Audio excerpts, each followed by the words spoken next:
Sebagai orang marketing, tugas yang paling sering ya, paling basic, tapi paling sering juga itu kan sebenarnya nemuin what to say, terus how to say-nya ya. Ini jadi penting banget gitu ya, karena ini jadi pembeda ketika kita ngomongin creating marketing message ya. Nah, problemnya adalah nggak selalu produk yang atau service yang kita bikin itu punya what to say yang unik gitu ya. Nah, kalau nggak unik tuh habis itu gimana komunikasi mau unik? Itu yang mau kita bahas hari ini. Halo, saya Ignatius Untung, selamat datang di Marketing.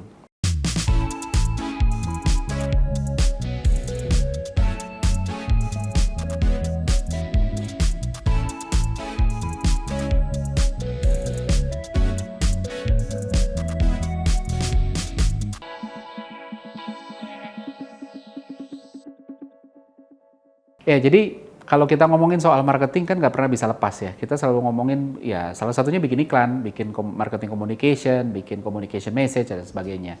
Selalu start dengan ngomongin what to say-nya itu apa sih, brand positioning-nya itu apa sih. Semua brand itu butuh positioning gitu ya, supaya punya pembeda. Nah, tapi nggak bisa dipungkiri, kadang-kadang ya emang produknya generik aja. Kita pasti ada aja di pasar itu yang produknya sebenarnya generik.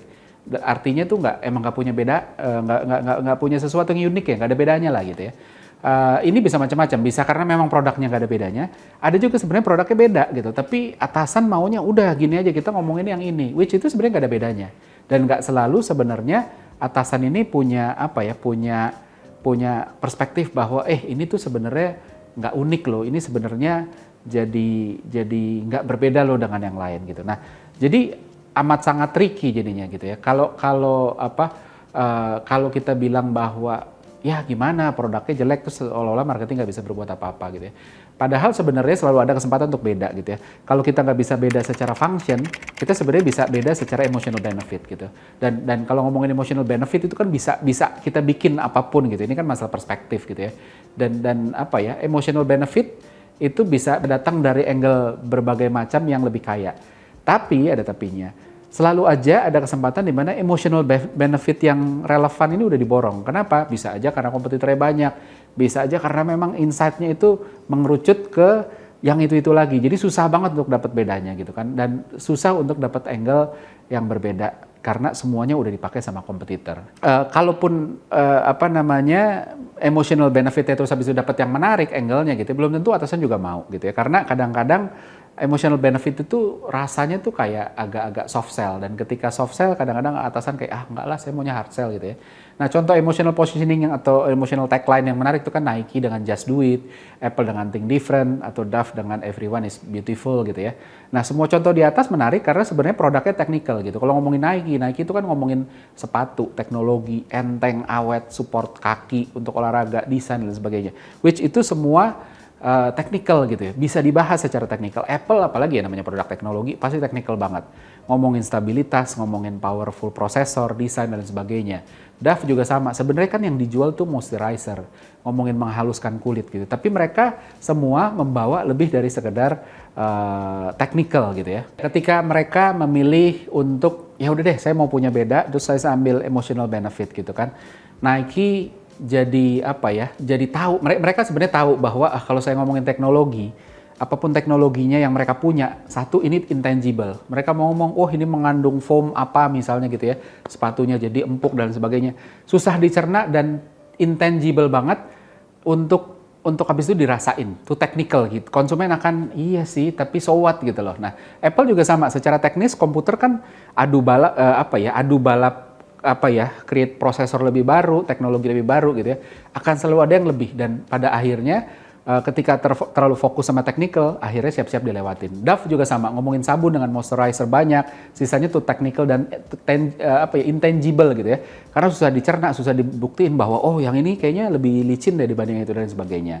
Nah, jadi kalau positioning atau what to say-nya aja generic gini, gimana kita bisa nemuin how to say yang nggak generic gitu ya. Akhirnya bakalan itu aja, ceritanya akan mirip-mirip, dan itu bahaya banget. Saya kalau ngomongin soal ini gitu ya, soal message yang generic gitu ya, saya punya contoh yang menarik banget dan mudah-mudahan ini bisa menginspirasi teman-teman yang yang selama ini mungkin aduh gimana mau bikin iklan yang keren, emang omongannya emang what to say-nya nggak generik gitu ya, emang feature-nya nggak unik, bukan nggak generik, emang feature-nya nggak unik gitu ya. Nah, ada satu produk kategori yang generik terutama di bagian ini ya, hampir nggak ada bedanya, tapi dia bisa come up dengan sesuatu yang berbeda, yaitu airline ya, maskapai ya.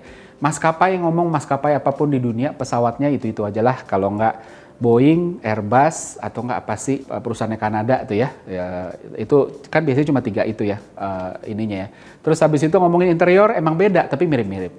Ngomongin destinasi ya sama-sama aja gitu kan. Ngomongin gate di airportnya itu juga sama kualitasnya. Makanan bisa beda tapi hanya untuk yang full flare. Ketika yang budget ya sama semua gitu kan, mirip-mirip lah gitu, nggak dapat makan dan lain sebagainya. Jadi kalau mau ngomongin keunikannya, airline itu salah satu industri di mana ruang untuk bermainnya nggak banyak gitu ya. Nah, tapi saya nggak mau bahas positioning brandnya secara general. Ada satu bagian yang butuh dikomunikasikan oleh airline karena ini mandatory dan ini sama-sama aja karena emang mandatory, yaitu airline safety demonstration. Jadi setiap kita naik pesawat kan selalu biasanya waktu taksi atau waktu baru pesawat lagi didorong mundur mau taksi ke runway itu biasanya selalu ada demonstrasi safety ya, praktekin gimana caranya pakai pelampung, terus habis itu pintu darurat ada di mana dan sebagainya. Ini kan mandatori dari regulator, jadi dari pemerintah, semua pemerintah di semua negara mewajibkan udah harus ngelakuin itu.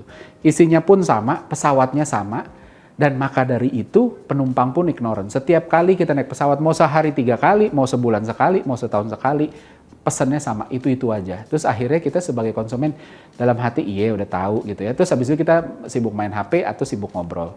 Sampai akhirnya beberapa belas tahun lalu, saya nggak tahu persisnya kapan, tapi saya menemukan pattern ini beberapa belas tahun lalu, itu muncul airline-airline yang berusaha untuk nemuin cara untuk menyampaikan safety demonstrasi safety demo video ini secara lebih menarik. Mereka tahu orang ignorant, makanya mereka mikir gimana ya caranya supaya bisa grab attention gitu ya.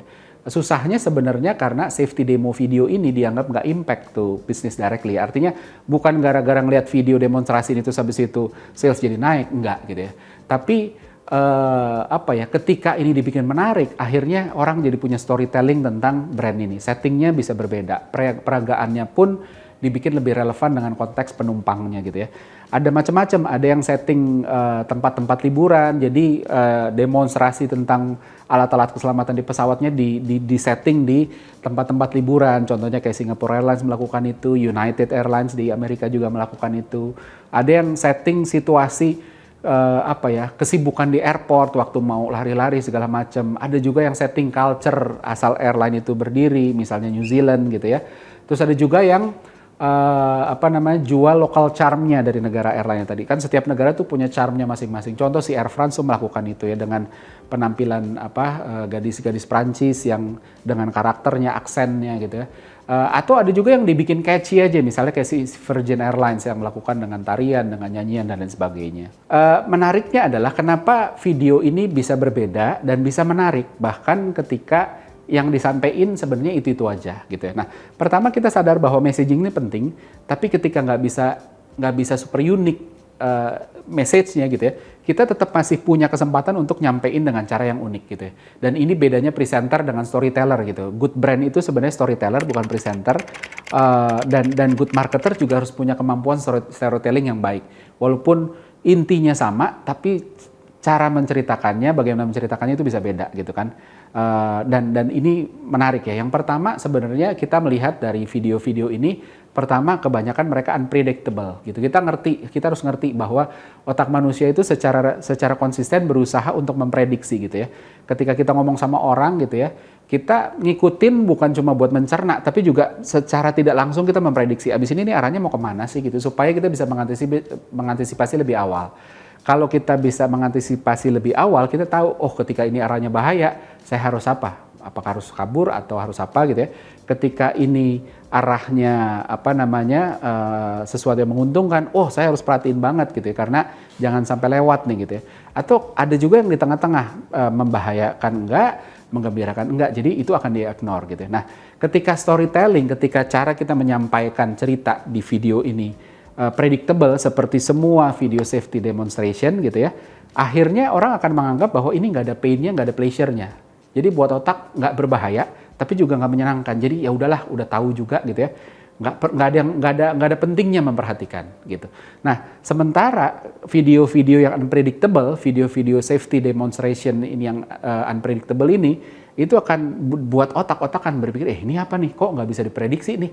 Biasanya nggak gini nih, gitu. Berusaha memprediksi dan nggak nangkep patternnya sehingga diikutin. Apalagi ada unsur pleasure dengan naruh gambar-gambar menarik dan lain sebagainya. Jadi orang akan mulai ngikutin dan akhirnya jadi lebih diingat. Bahkan menariknya juga, message yang generik ini juga sama sebenarnya ketika dibikin menarik, ketika story-nya unpredictable gitu ya, orang juga akan jadi lebih ingat karena ini sebenarnya jadi satu bukti bahwa orang nggak cuma peduli tentang konten dari pesannya, tapi konteksnya. That's why konteks itu penting banget.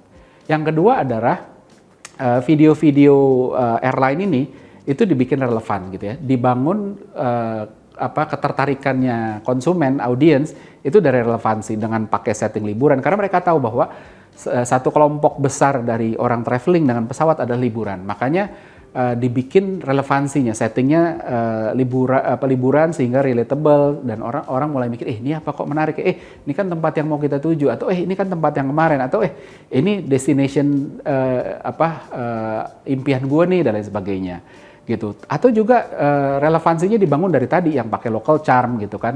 New Zealand misalnya dengan si Waka Dance dan tim footballnya yang terkenal, Air France dengan gadis cantiknya tadi yang modis dengan aksen khasnya gitu ya.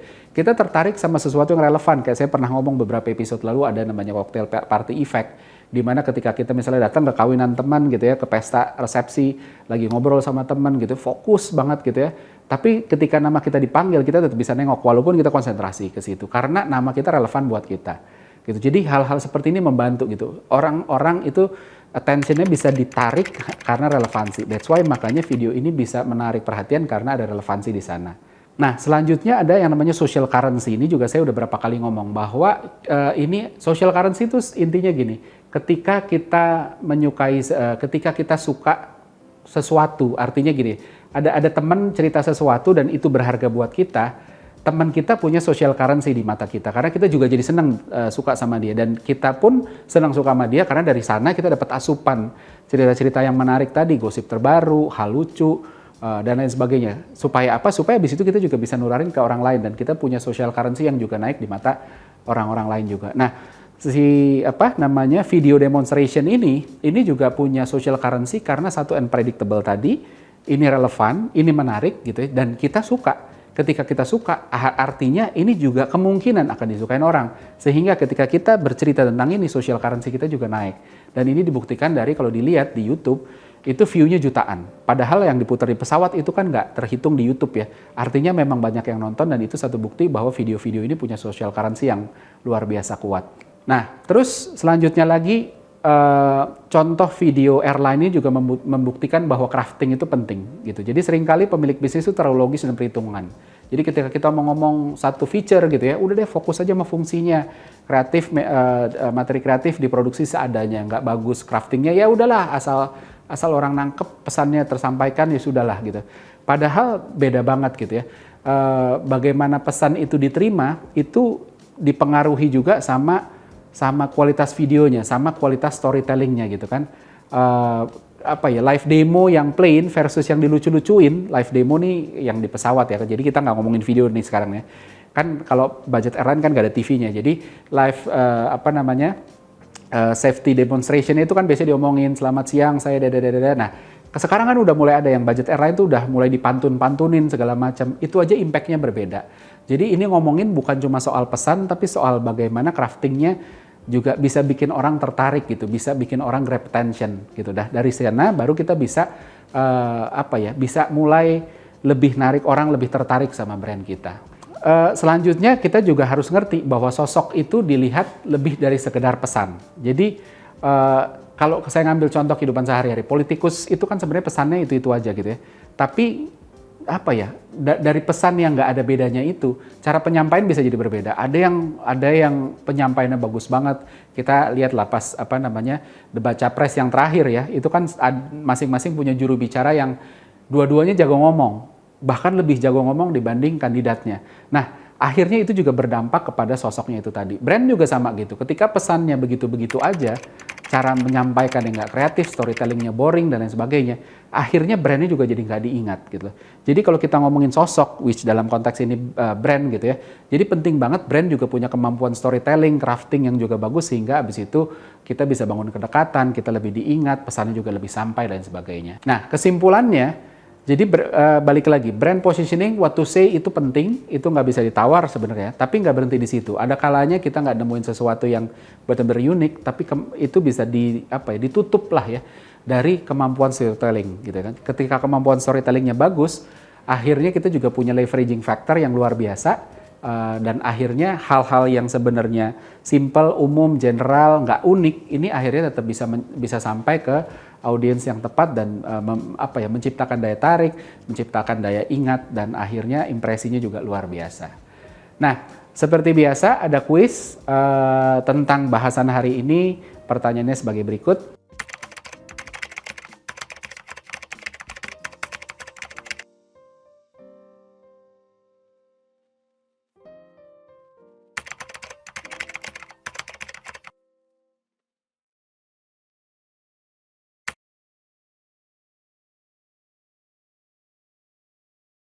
Pemenang dari episode kali ini bisa disaksikan di episode selanjutnya, maka dari itu jangan sampai kelewatan subscribe, like, marketing di Marketers TV. Saya Ignatius Untung, pamit undur diri.